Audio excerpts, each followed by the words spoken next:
Quero convidar a igreja a abrir comigo, por gentileza, no livro de Gênesis, no capítulo 2, a partir do verso 15. Gênesis, capítulo 2, a partir do verso 15. Deus propôs ao nosso coração um tema. Eu vou compartilhar com a igreja o tema desta noite. E Deus, pela sua soberana graça, propôs conversar com os irmãos do Médici hoje sobre princípios, deveres e lições para o casamento. A palavra que o Senhor propôs no meu coração é conversar com os irmãos sobre casamento. Amém? Gênesis capítulo 2, a partir do verso 15. Os amados irmãos encontraram? Amém? O Senhor Deus tomou o homem e o colocou no jardim do Éden para o cultivar e o guardar. Verso 16. E o Senhor Deus ordenou ao homem, de toda árvore do jardim você pode comer livremente, mas a árvore do conhecimento do bem e do mal você não deve comer, porque no dia em que dela comer você certamente morrerá. Verso 18. O Senhor Deus disse ainda: não é bom que o homem esteja só, farei para ele uma auxiliadora que seja semelhante a ele. Havendo, pois, o Senhor Deus formado da terra todos os animais do campo e todas as aves do céu, trouxe-os a Adão para ver que nome lhes daria. E o nome que ele desse a todos os seres vivos, esse seria o nome deles. Verso 20. O homem deu nome a todos os animais domésticos, às aves do céu e a todos os animais selvagens. Mas para o homem não se achava uma auxiliadora que fosse semelhante a ele. Verso 21. Então o Senhor Deus fez cair um pesado sono sobre o homem, e este adormeceu. Tirou-lhe uma das costelas e fechou o lugar com carne. E da costela que havia tirado do homem, o Senhor Deus formou uma mulher e levou até ele. Verso 23. E o homem disse, esta afinal é osso dos meus ossos e carne da minha carne. Será chamada varoa, porque do varão foi tirada. Por isso o homem deixai pai e mãe e se une à sua mulher, tornando-se os dois uma só carne. Verso 25 e último, texto base. Ora, um e o outro, o homem e a sua mulher estavam nus e não se envergonhavam. Amém? Deixe sua Bíblia aberta, por gentileza. Esse será o nosso texto base. A nossa exposição nesta noite, ela vai ser dividida de uma forma bem didática. O tema da nossa exposição é princípios, deveres e lições para o casamento. Na primeira parte da minha exposição, eu quero tratar muito mais direcionado para princípios e deveres.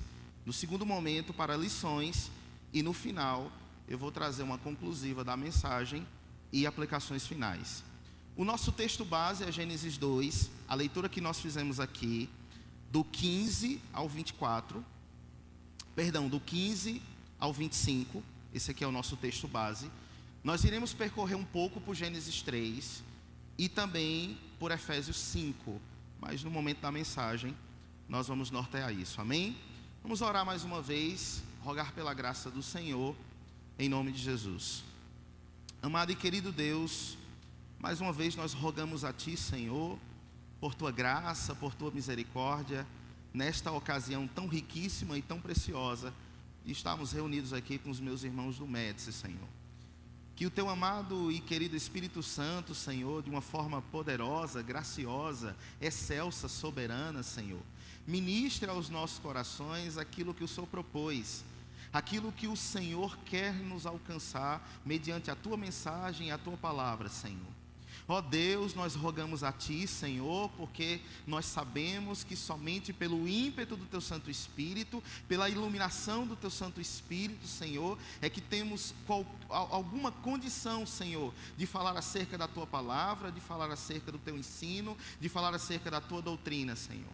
Ó Deus, nos ensina mediante Teu Santo Espírito, Senhor, que esta palavra, que esta exposição, Senhor, norteado pelo Teu Santo Espírito, conduzida por Ele, Senhor, pregada por Ele, Senhor, alcance o coração dos meus irmãos, Senhor, e de uma forma poderosa cause efeito em suas vidas, para a honra, glória e louvor do Seu santo nome, em nome de Jesus, amém.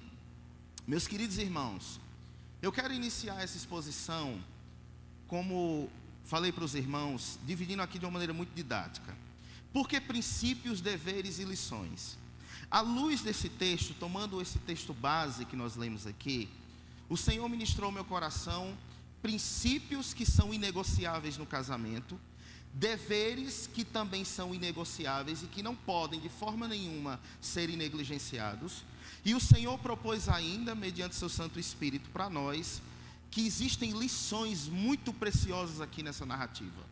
É claro que é uma narrativa muito densa, é claro que é uma narrativa que ela propõe um aporte teológico, que nós poderíamos percorrer pela doutrina da queda, nós poderíamos percorrer pela redenção, poderíamos inclusive recorrer desde o primeiro momento aqui à pessoa de Cristo Jesus.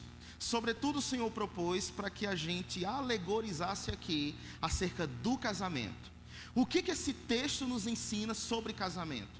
O que esse texto nos propõe sobre deveres, sobre lições? O que esse texto nos propõe em que desde o princípio Deus constituiu para homem e para mulher? É esse nosso propósito nessa noite. Amém? Eu quero começar a exposição tratando da beleza em que é narrado a feitura e a criação do Gênesis. Gênesis capítulo 2, versículo 8. Olha o que temos. E o Senhor Deus plantou um jardim no Éden, na direção do Oriente, pôs nele o homem que havia formado. Do solo o Senhor Deus fez brotar todo tipo de árvores agradáveis, à vistas e boas para alimento. E também a árvore da vida no meio do jardim, a árvore do conhecimento do bem e do mal. Veja, um lugar paradisíaco, um lugar bonito. Gênesis, para mim, é Gênesis no capítulo 1, na criação de todas as coisas, particularmente é um dos textos mais poéticos da Bíblia. É muito bonito como é narrado a forma como é criado, a maneira como Deus, na sua absoluta soberania, excelsa soberania, Deus, Ele constitui dizendo, haja luz, existe luz, e Deus formando o homem do barro, soprando narinas, fôlego de vida, é tudo muito poético para mim, é muito belo. O que esse texto aqui, logo no início, me chama a atenção, e qual a relação disso com o casamento? Se ainda nem chegamos em Adão, muito menos ainda na criação de Eva. Éden, no português, a tradução do hebraico, Éden, tem um sentido muito próximo da ideia de encantamento, de prazer e de deleite. Talvez a menção do Éden como paraíso. Então, um lugar paradisíaco, um lugar que causa deleite. Pela forma como a Bíblia narra, é interessante a gente perceber as imensuráveis belezas do Éden. O que veio ao meu coração acerca de, a partir disso aqui, entender como casamento?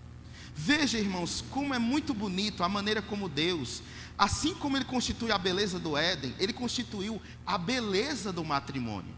O matrimônio é, irmãos, uma instituição muito bela, mística, bonita.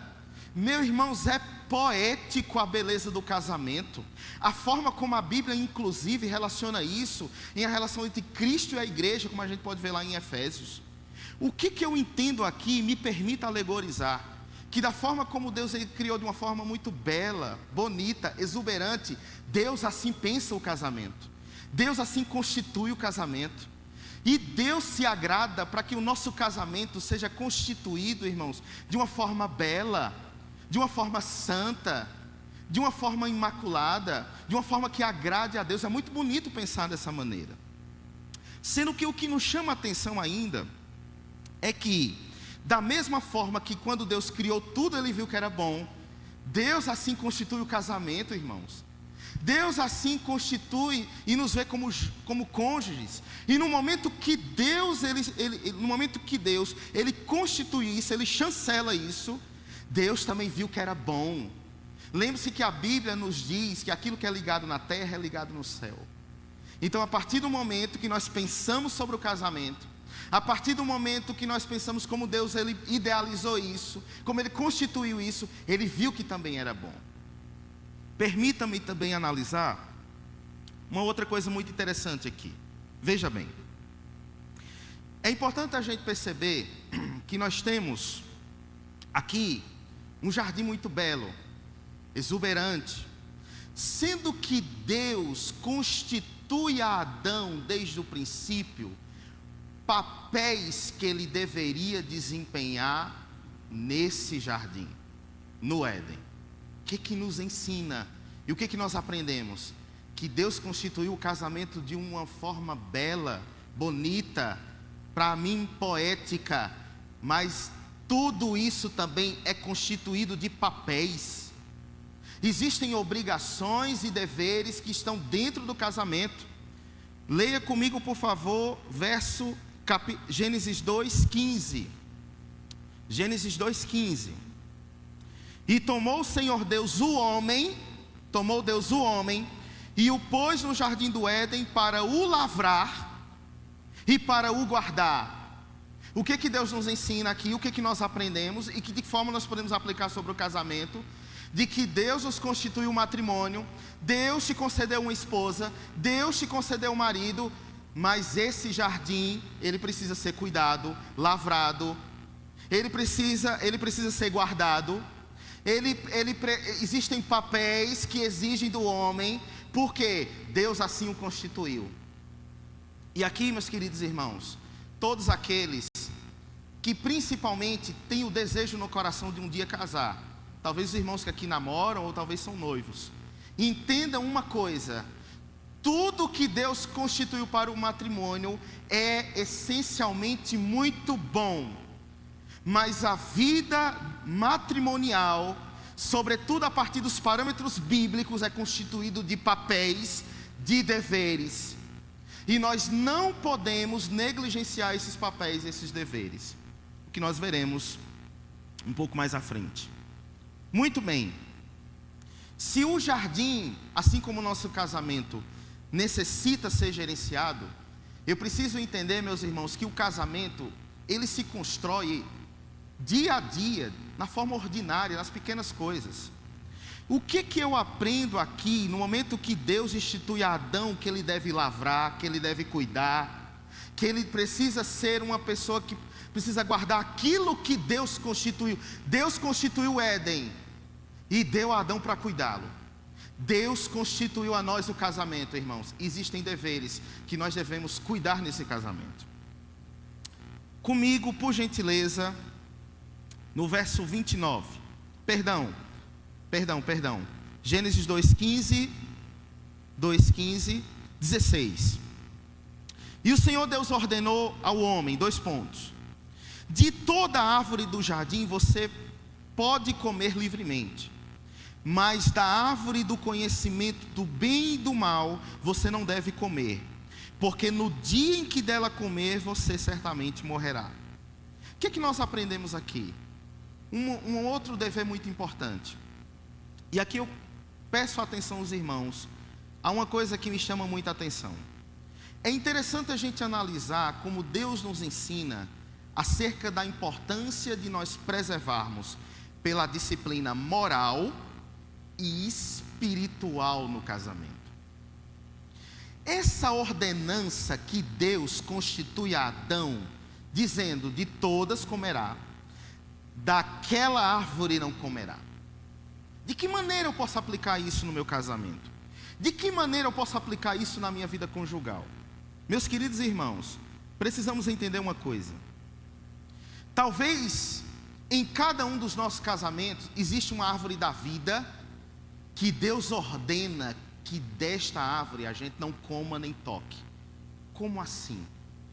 Talvez a árvore da vida de um denominado casal, na vida do marido, a árvore da vida dele é a imoralidade. E Deus ordena: nisso não toque, nisso não coma. Por quê, irmãos? Porque isso será destrutivo para o casamento. Talvez a árvore da vida de qualquer outro matrimônio ou casamento seja a ganância, seja o dinheiro, seja um coração duro. O que Deus nos ensina? Disso Deus nos evidencia. Disso, meu irmão, não coma. Disso não pegue. Disso não tenha. Disso não adquira. Disso não olhe. Disso não cobice. Isso é o que nós entendemos como disciplina moral e espiritual. O que nós precisamos?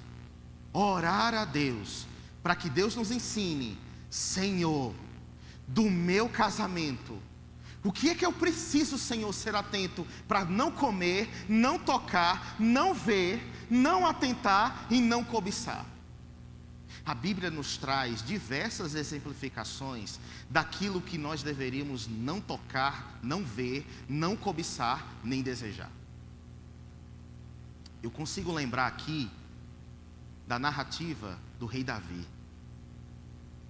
Homem poderoso em batalhas, constituído como rei, aquele que era pastor de ovelhas.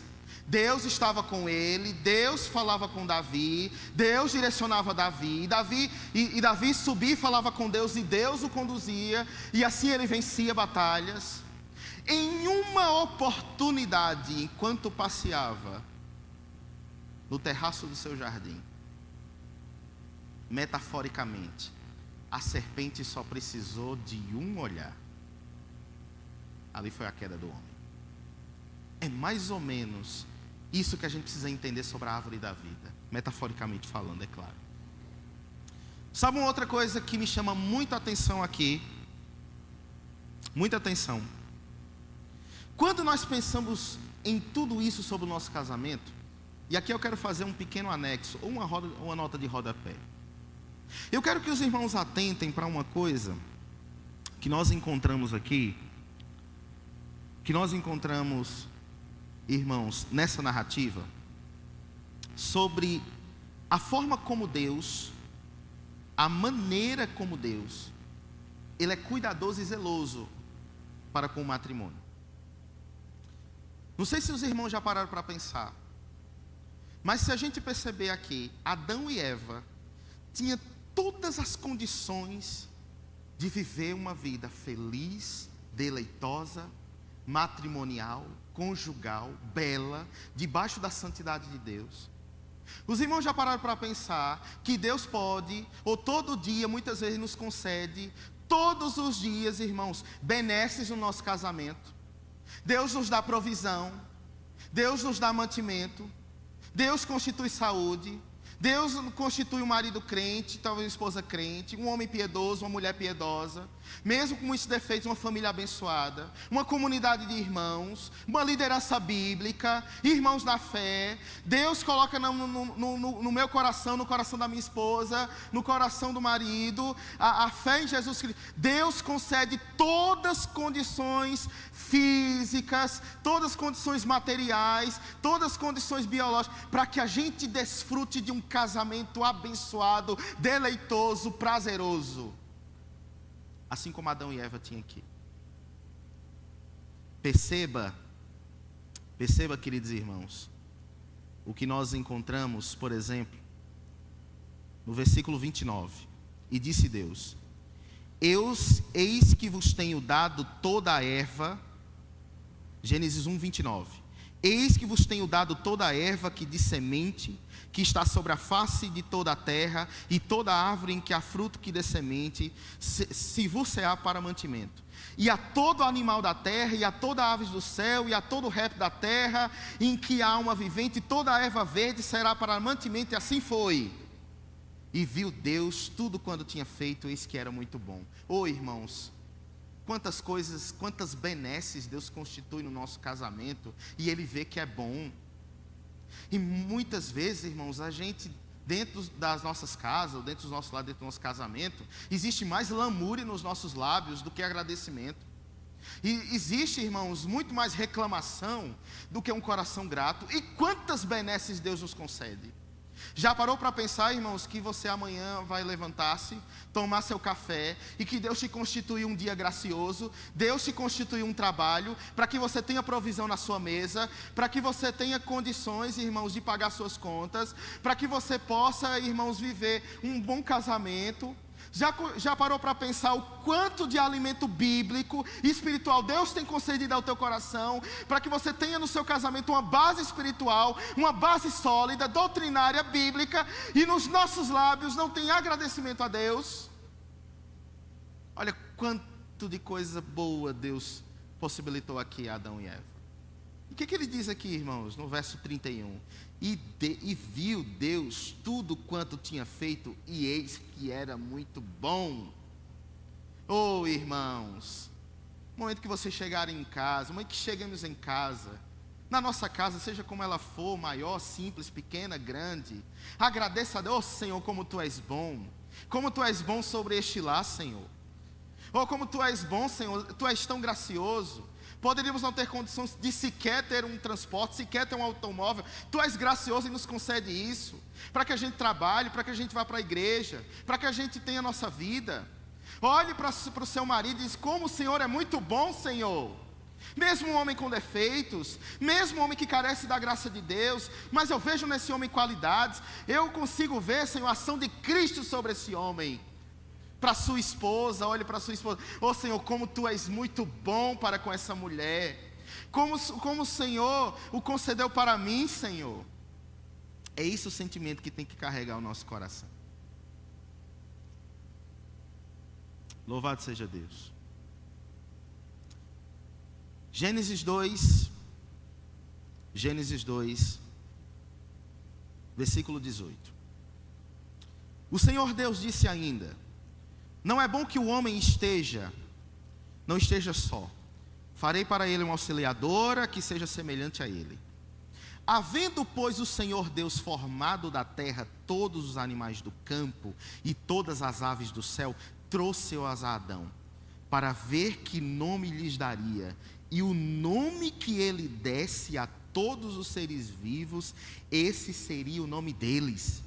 O homem deu nome a todos os animais domésticos, às aves do céu e a todos os animais selvagens, mas para o homem não se achava uma auxiliadora que fosse semelhante a ele. Então o Senhor Deus fez cair um pesado sono sobre o homem, e este adormeceu. Tirou-lhe uma das costelas e fechou o lugar com carne. E da costela que havia tirado do homem, o Senhor Deus formou uma mulher e levou até ele. Imagina a cena, irmãos.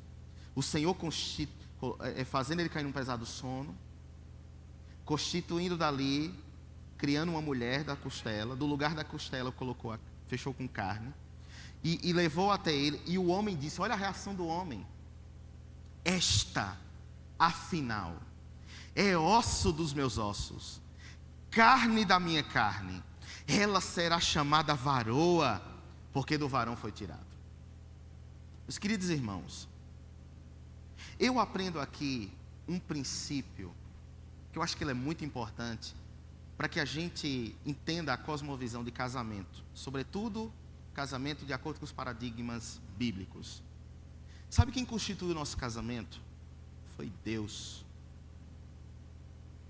Sabe quem, irmãos, constituiu de uma forma legítima, chancelando na terra e no céu? Deus. É por isso que é interessante a gente analisar simbolicamente como essa ideia de que Deus, constituindo Eva, levou até Adão. Irmãos, sabe qual é a imagem que me vem?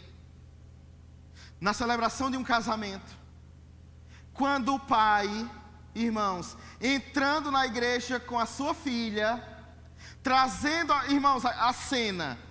Casamento é um simbólico muito bonito, eu acho.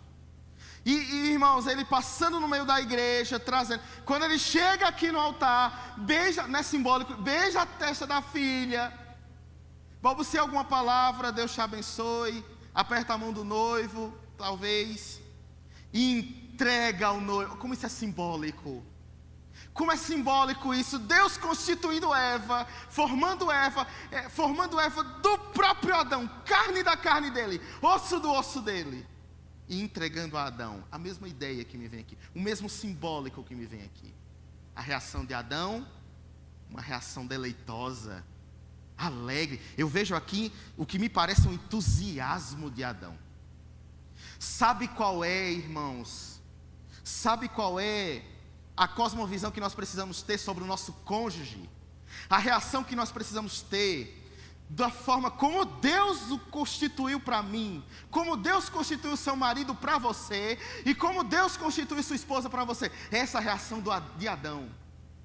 Esta é carne da minha carne, essa é osso dos meus ossos, porque eu a amo, porque Deus assim entregou para mim, porque Deus confiou de que eu seria o varão dela, porque eu a amo, porque eu a cuido, porque eu a pastoreio, porque, irmãos, o bem-estar dela é meu bem-estar, o choro dela é meu choro, a alegria dela é minha alegria, porque a reação é como a reação de Adão: carne da minha carne, osso dos meus ossos.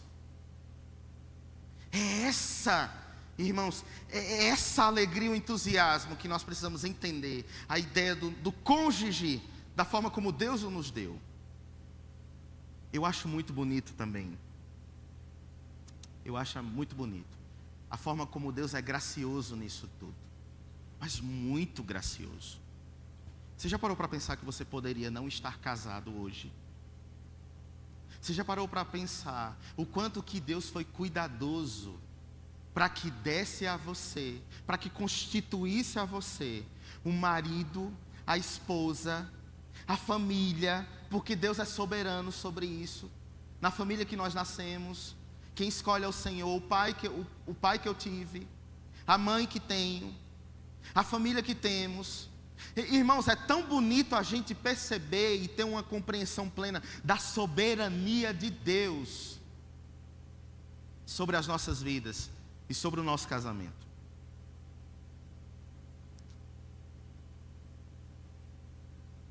Verso 24: por isso o homem deixa pai e mãe e se une à sua mulher, tornando-se os dois uma só carne.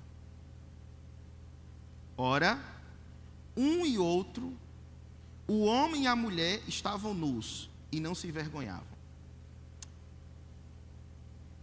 Eu quero trazer, nesse verso 24 e 25, algo que me chamou muita atenção. Quero compartilhar com os irmãos. Permita-me, por gentileza, metaforizar o sentido de nudez aqui. Obviamente, o texto nos diz aqui a forma literal que eles estavam. Eles estavam nus, não havia nele vergonha sobre um sobre o outro. Eles não haviam ainda comido do fruto do pecado, nem os olhos deles tinham aberto sobre isso. O que eu quero trazer como aplicação aqui, sendo bem específico? Eu quero metaforizar a nudez entre Adão e Eva, aqui no versículo 25, e a forma como o texto fala da beleza dessa nudez. E essa nudez aqui me faz pensar o quão é precioso ter um casamento transparente com seu cônjuge. Quão precioso é ter um casamento, irmãos, em que tudo está às claras. Vida do marido para a esposa e a vida da esposa para o marido. Eu particularmente, permita-me compartilhar com os irmãos, a partir dessa aplicação. Eu acho muito complicado, Se existem casais, e eu sei que existem, que eles existem particularidades que na vida deles não é transparente para o outro. Acho muito complicado. Marido que faz acordos e a esposa não sabe. Acordos de negócios, no trabalho, na família. Acho muito complicado acordos que a esposa faz que o marido não sabe. Embora não exista maldade nesses acordos ou imoralidade nesses acordos. Mas por que eu acho muito complicado? Porque o princípio de uma só carne aqui é um princípio, irmãos, em que os dois se constituem um e é interessante a forma como o texto diz que ele uma só carne. A vida dele é a vida dela, a vida dela é a vida dele. Como pode ser uma só carne Mas o meu celular tem senha, minha esposa não acessa. O celular dela tem senha, o marido não acessa. Os proventos do marido, a esposa não sabe. Quanto que ele ganha de salário, como é a vida dele no trabalho, ele não sabe, a esposa não sabe. Quão complicado é a esposa que não conhece os amigos do marido, ou o marido que não conhece as amigas da esposa. Quão complicado é, irmãos, dentro do contexto do casamento, o quão, de uma forma muito sutil, o casal, o homem e a mulher, o marido e a esposa, começam a viver vida separada, estando juntos. Meu trabalho, meu salário, minha vida, meus negócios. Entender o princípio de uma só carne, irmãos, e aceitar questões como essa, eu vejo muito complicada. Muito complicada. Por isso que é muito bela a forma como o verso 25 traz sobre... eles não tinham vergonha um do outro. Metaforicamente falando, porque eu estou aplicando de uma forma metafórica. Os irmãos estão entendendo? Essa ideia de ter uma vida plenamente nua diante do outro. Nua diante do outro. Da sua esposa saber o que você tem, quanto você recebe, como é a sua vida no trabalho, quem são seus amigos no trabalho, como é a sua rotina no trabalho, como são seus negócios, como são seus acordos. Isso é muito importante. Ao meu ver, isso é um princípio que ele não pode ser negligenciado. Ao meu ver. Muito bem. Segunda parte da nossa exposição. Vamos para as lições. Vamos para as lições. Meus queridos irmãos, vamos para Gênesis 3, a partir do versículo 1. Gênesis 3, versículo 1. Mas a serpente, mais astuta que todos os animais selvagens que o Senhor Deus tinha feito, disse à mulher, 2 pontos.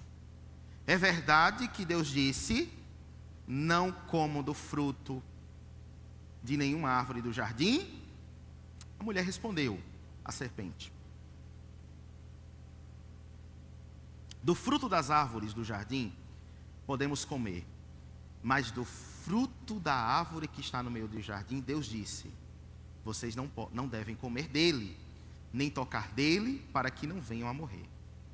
Então a serpente disse à mulher, é certo que vocês não morrerão, porque Deus sabe que no dia que vocês dele comerem, os olhos de vocês se abrirão. E como Deus, vocês serão conhecedores do bem e do mal. Olha o verso 6, irmãos. Vendo a mulher que a árvore era boa para se comer, agradável aos olhos, me lembrei muito da narrativa de Davi aqui, e a árvore desejável para dar entendimento, tomou do seu fruto e comeu. Por enquanto até aqui. Eu quero extrair algumas lições, irmãos, do versículo 1 ao versículo 6, que eu acho que são lições muito preciosas para o nosso casamento. Primeira lição: cuidado com as influências do diabo no seu casamento. Preste atenção. O diabo, meus irmãos, como a Escritura nos legitima, o diabo está a derredor. O que eu entendo aqui, nessa passagem? Que o nosso casamento não está isento, irmãos, dos ataques do diabo. De forma nenhuma. De forma nenhuma. Não importa a igreja que eu pertenço, não importa meu entendimento de fé, reformada, pentecostal, carismática, não importa onde eu congrego, não importa os irmãos que eu faço parte, não importa a doutrina, não importa meu pressuposto teológico, irmãos, não importa minha confissão de fé, o diabo, ele anseia dia e noite para destruir casamentos. Dia e noite. permite usar um termo, o diabo saliva dia e noite, como um lobo voraz. Você imagina, irmãos, construa uma imagem comigo.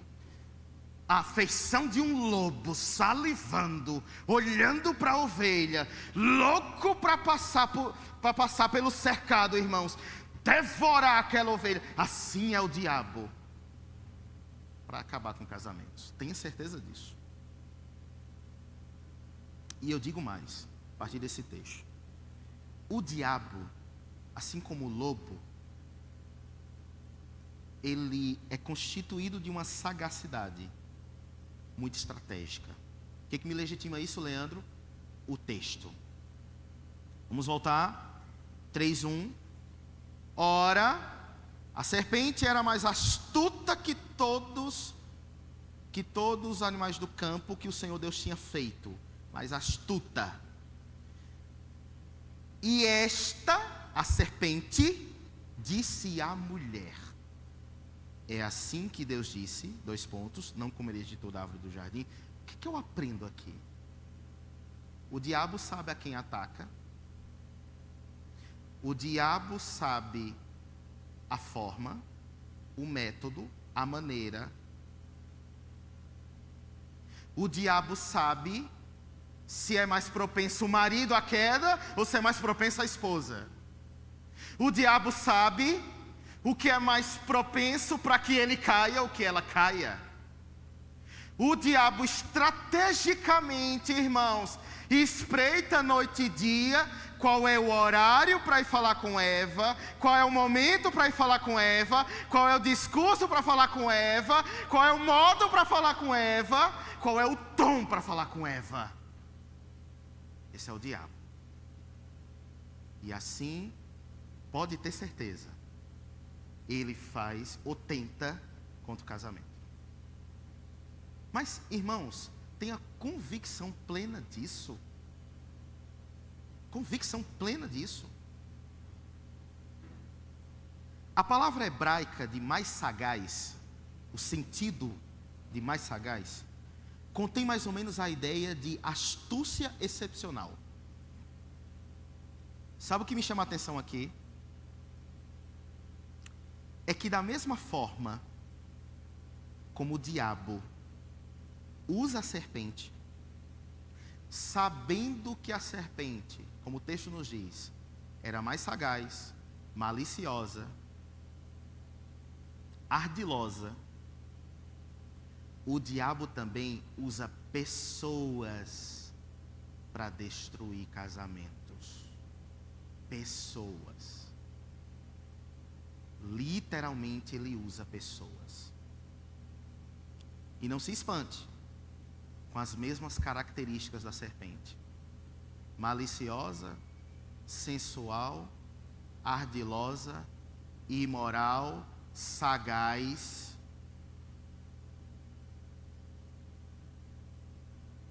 Que aplicação aqui nós precisamos retirar? Cuidado, irmãos, cuidado com as pessoas, com quais pessoas você divide a vida matrimonial. Cuidado, mas muito cuidado com insinuações que parecem despretensiosas. Cuidado com mensagens que parecem inocentes. Muito cuidado, muito cuidado. Sabe o que a gente aprende aqui também? Que a serpente não precisou de muita coisa. Serpente não precisou vir um dia, falou com Eva, veio outro dia, falou com Eva, foi outro dia, falou com Eva, outro dia, e tentou de uma maneira, e tentou de outra, e foi daquela forma. Não. Sabe o que a gente aprende? O diabo não precisa de muito. O diabo não precisa de muito. Tenha certeza disso. Tenha certeza disso.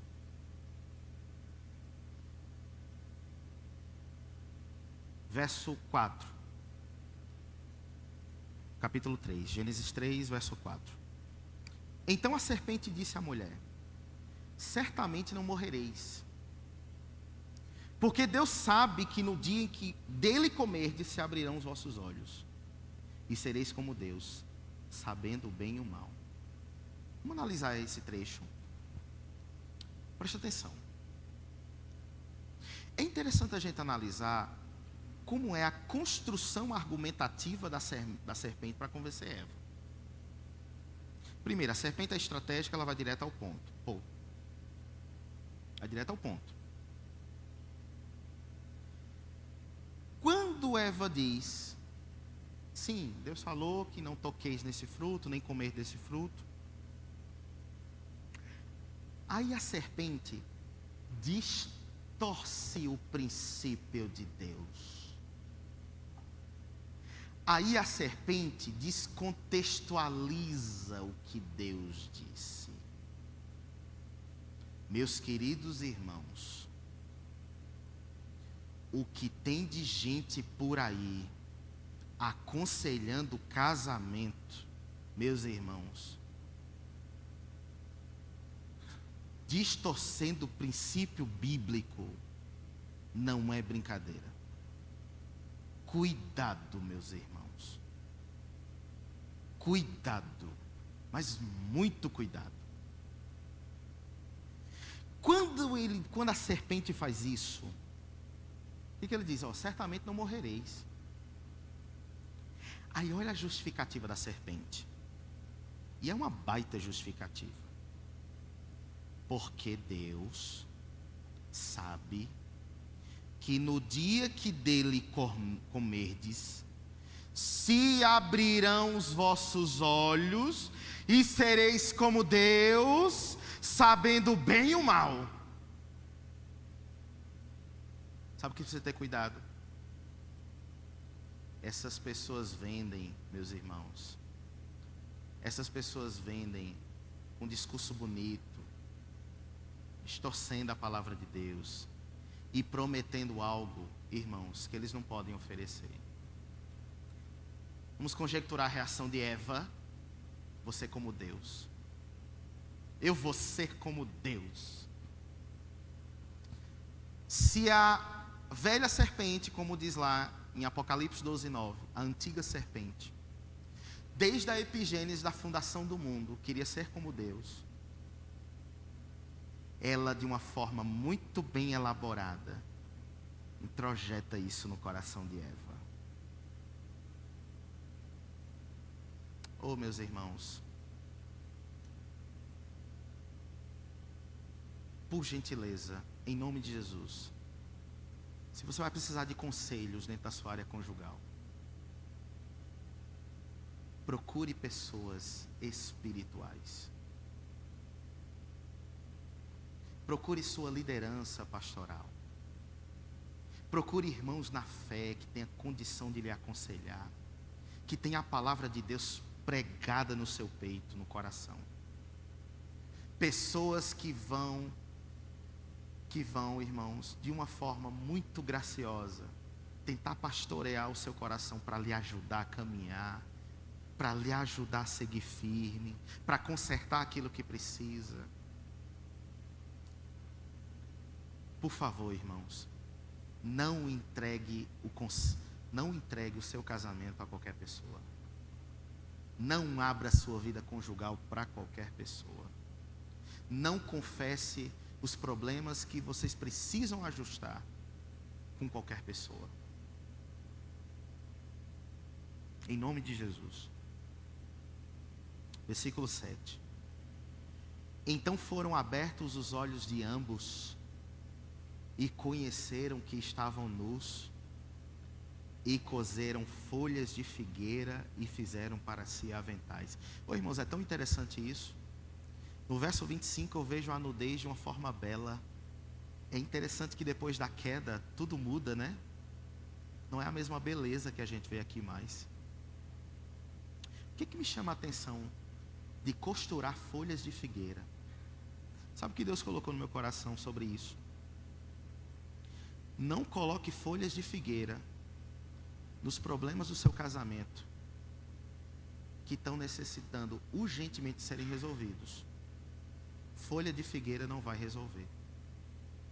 Eu digo mais, Às vezes, quando nós estamos doentes de alguma coisa, pode ser algo simples ou até mais complicado.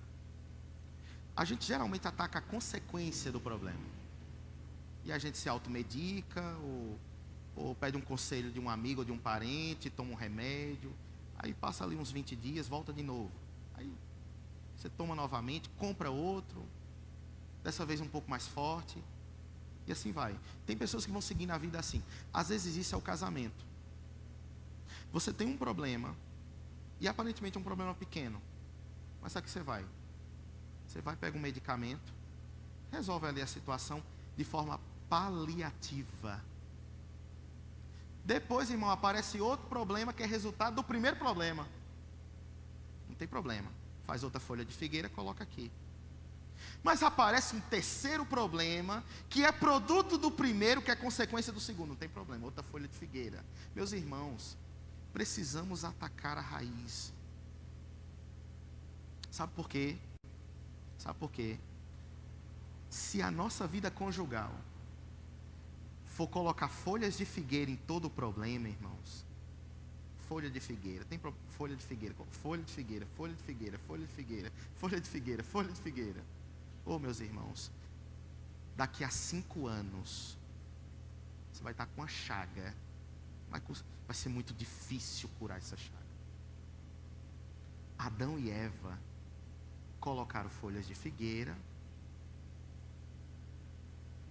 costuramos aqui, colocamos aqui, está tudo bem, ninguém viu a gente comendo,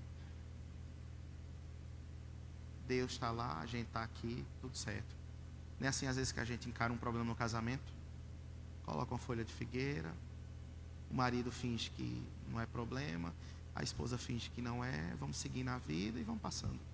Folha de figueira. Por quê? Porque a folha de figueira é mais cômodo.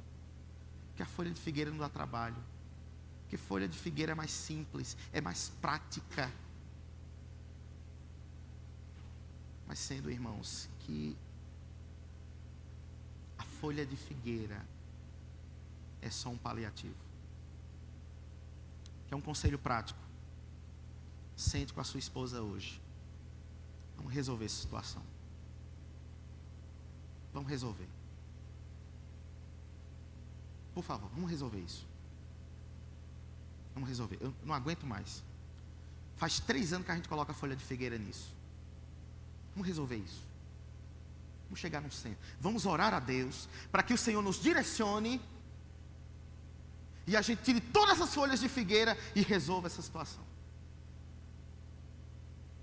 Vocês verão como vão tirar uma bigorna das costas de vocês. Sabe, irmãos? Resolva. Verso 8.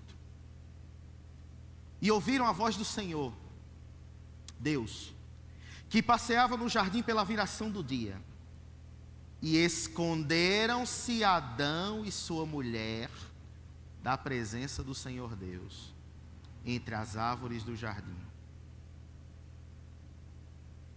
Olha o verso 9. O verso 9 me chama muita atenção. E chamou o Senhor Deus a quem? A Adão.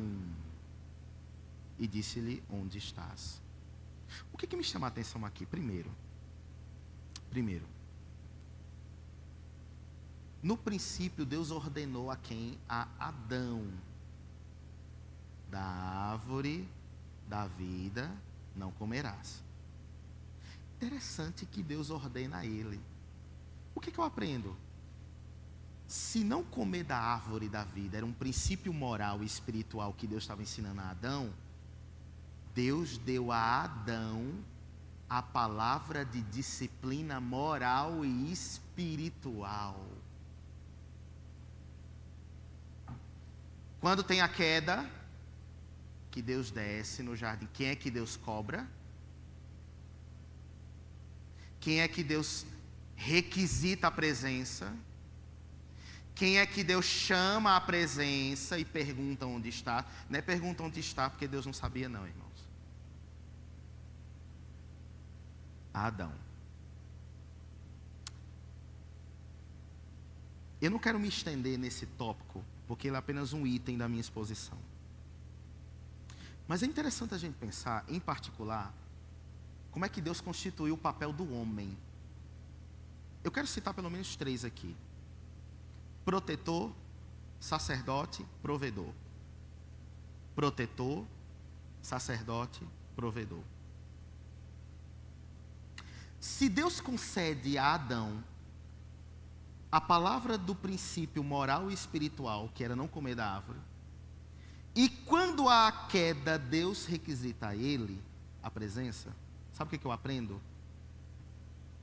Que o papel espiritual e moral da casa, da disciplina espiritual, é do marido. É isso que eu aprendo aqui. É do marido. O que nós aprendemos ainda mais? Se dentro da minha casa eu estou sendo negligente com a doutrina bíblica para a minha esposa, quero citar de forma específica a esposa, aos filhos cabe também, porque o homem é o sacerdote do lar, mas a esposa, quero direcionar a mensagem. Lembre-se que a serpente foi estrategicamente a Eva, poderia ter ido a Adão, inclusive. E num casamento, a serpente sabe quem é mais propenso a cair. Se é o marido que não tem condição espiritual, ou se é a esposa. A serpente sabe.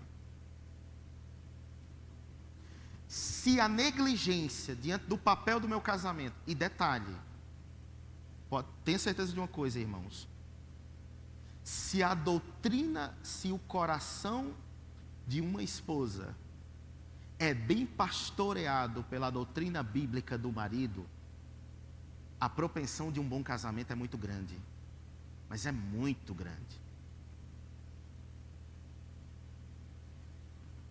Quero citar esses 3 papéis: protetor, sacerdote, provedor. Qual é o texto que eu quero usar como base com os irmãos, para que a gente analise esse tópico aqui? Por gentileza, Efésios 5, do 25 ao 28. Efésios 5, do 25 ao 28.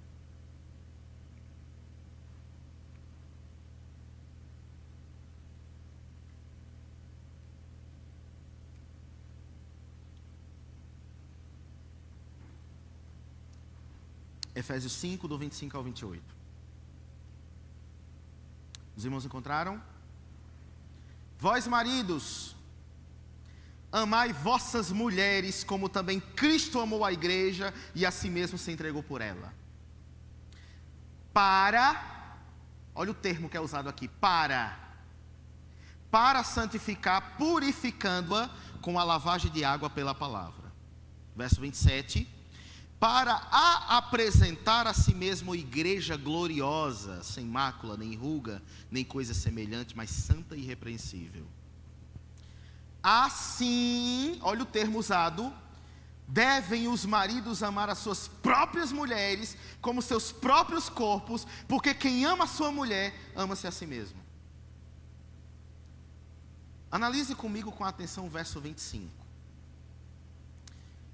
Olha o parâmetro que Paulo usa para o marido amar a esposa. Amai vossas mulheres como também Cristo amou a igreja e a si mesmo, sua carne, seu sangue, na cruz, no madeiro, se entregou por ela. O que eu entendo aqui? E o que ser o sacerdote do lar, que pastoreia sua esposa e sua casa, tem a ver com isso? Cristo é protetor da igreja. Cristo cuida da igreja, protege a igreja, alimenta a igreja, discipula a igreja, doutrina a igreja. Cristo se entregou pela igreja. Cristo, meus irmãos, verteu sangue pela igreja. Cristo é sacerdote da igreja, é o cabeça da igreja, é o provedor espiritual da igreja, é o salvador da igreja. Qual é a ideia do marido? É o provedor da esposa, é o sacerdote da esposa, é o cuidador da esposa. Oh, meus irmãos, é o que verte sua energia pela esposa. Porque ama a esposa, cuida da esposa, alimenta a esposa, provê a esposa, doutrinariamente, teologicamente. É essa a ideia. Quando isso é negligenciado, de quem Deus requer? Do marido. Quando Deus desceu, podia ter procurado serpente, o que enganou. Podia ter procurado diabo, cadê diabo? Cadê vós, Satanás? Ter procurado Eva, ô mulher, tu que comeste, tu que foi enganado. Quem Deus procura? Adão. Adão, onde tu estás? Entendem? Como para nós maridos, a responsabilidade bíblica é profunda. É profunda. Uma aplicação muito importante aqui. Se o marido é protetor espiritual do casamento, do seu lar, é dever dele espreitar se tem presença da serpente. É dever dele repreendê-la. É dever dele perceber, discernir se há no seu casamento, na sua casa, no seu matrimônio, situações que podem minar o casamento. Sabe o que me chama a atenção? Não vou aprofundar nesse aspecto. Nesse inteirinho, de serpente falando com Eva, Eva sendo persuadida, Eva comendo do fruto, Eva caindo. Sabe quando a gente vê Adão? Quando vai comer do fruto que ela dá. Nesse inteirinho, nós não vemos Adão. Meus queridos irmãos, maridos, devemos ter muito cuidado com isso, mas muito cuidado. E a ideia de pastorear a esposa, de ser o cabeça da esposa, o sacerdote da esposa, é para que espiritualmente,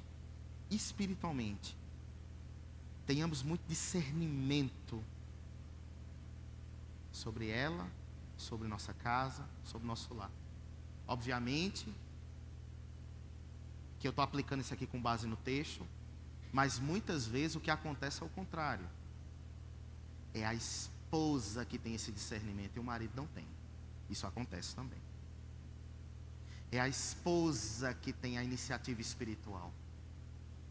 É a esposa que tem a percepção espiritual que aquilo ali não deve fazer. Louvado seja Deus por isso, e glória a Deus, porque quanto ao marido e quanto à esposa, é importante que tenha esse discernimento espiritual.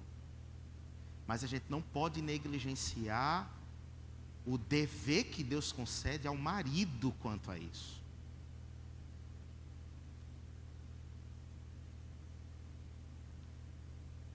Vamos para a conclusão.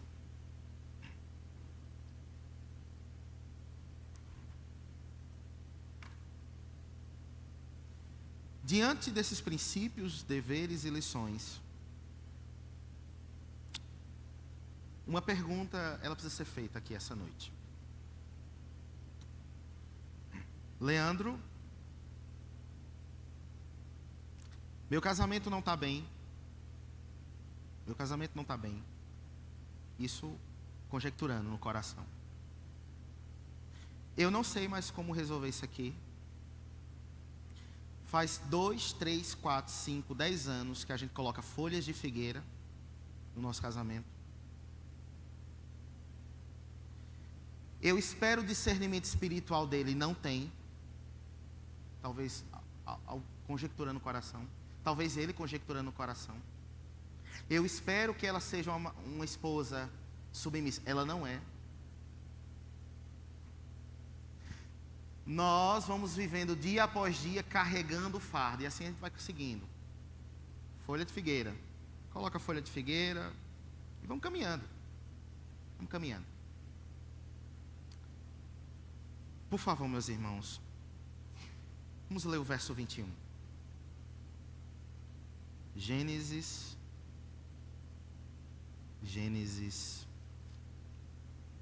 3, 21.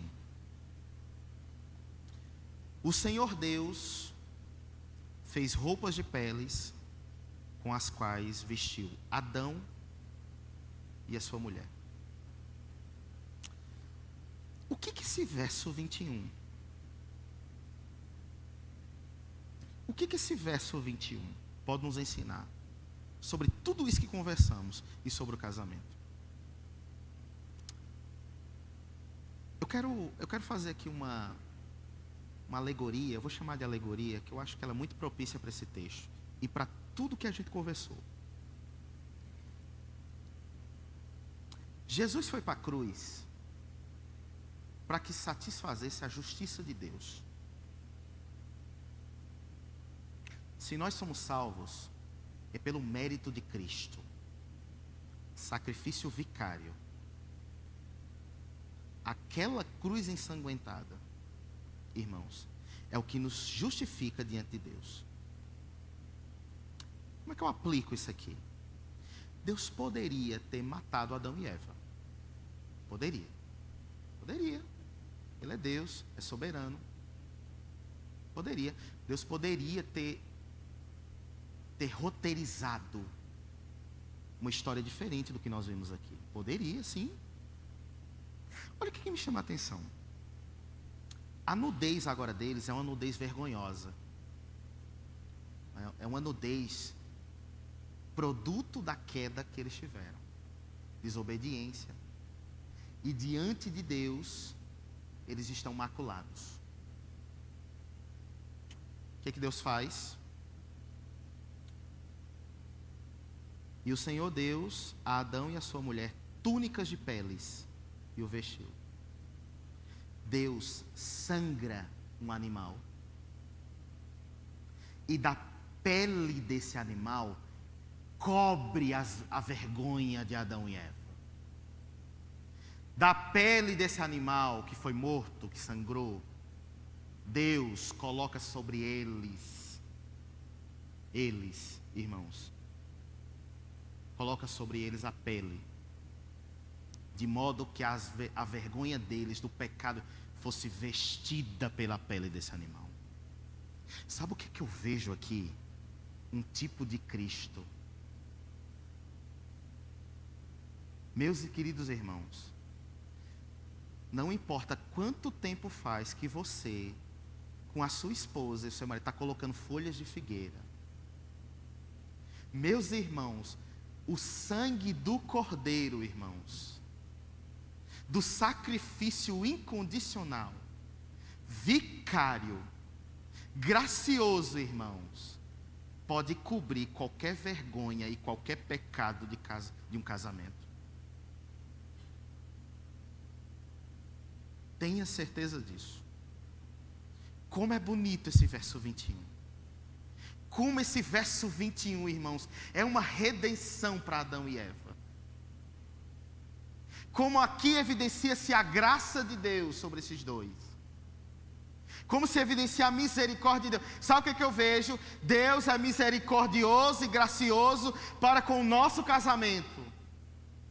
Não importa quanto tempo, irmãos, o pecado que vocês têm carregado, que você e seu cônjuge têm carregado, as folhas de figueira que têm colocado, meus irmãos, a cruz ensanguentada, o sangue de Jesus, o sacrifício vicário, ele é suficiente para o nosso casamento, irmãos.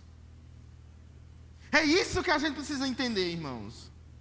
Como isso é gracioso, irmãos. Não importa o mau conselho que lhe deram. Não importa o tipo de serpente, irmãos. que tentaram atacar o casamento de vocês. O Senhor nos veste com pele de cordeiro. 4 aplicações finais. E eu encerro. Primeiro já foi falado. A serpente não precisou de muito para fazer com que Eva caísse. O diabo só precisou de uma oportunidade. Leve isso para o seu casamento.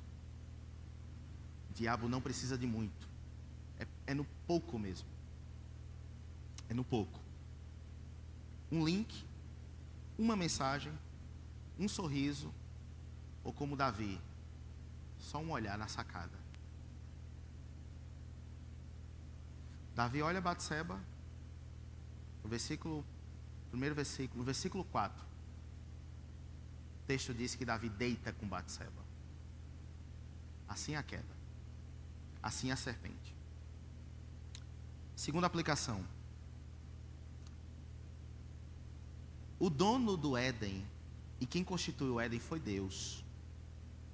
Da mesma forma, quem construiu o nosso casamento foi Deus. Quem criou e projetou, meus irmãos, a vida matrimonial bela como ela é, foi Deus. Mas tenha consciência de uma coisa. A serpente espreita pelo jardim. E casamento de ninguém está isento da serpente. De ninguém. Terceira aplicação. Não negocie, nem negligencie suas responsabilidades no casamento. Papel do marido é papel do marido, papel da esposa é papel da esposa. Quantas esposas no casamento estão saturadas porque o marido não cumpre o papel e ela tem que cumprir? Porque o marido não toma a posição de resolver uma situação que é dele e ela tem que resolver. Quantas esposas estão saturadas disso? O que ela faz? Vai resolver. Ou elas resolvem ou fica um pé de guerra dentro de casa. Então ela resolve, tem que resolver. O marido, por sua vez, não toma consciência do seu papel, acomoda-se porque a esposa resolve, a esposa toma a frente, a esposa negocia, a esposa compra, a esposa vende, a esposa pega, a esposa vai, a esposa faz. Não negligencie. Lembra do texto? Deus constituiu o jardim do Éden, belo, formoso, exuberante, mas Deus deu papel a Adão. Você vai lavrar e vai guardar. Assim um casamento. Perceba que ainda nessa aplicação 3, o quão é interessante a gente analisar quando Deus, ele vem até o jardim, no capítulo 3, aí no versículo 9, Deus chamou o homem e lhe perguntou, onde você está? Versículo 10, ele respondeu, ouvi a tua voz no jardim, porque estava nu, tive medo e me escondi. Deus perguntou, quem lhe disse que você estava nu? Você comeu da árvore da qual ordenei que não comesse? Então o homem disse, a mulher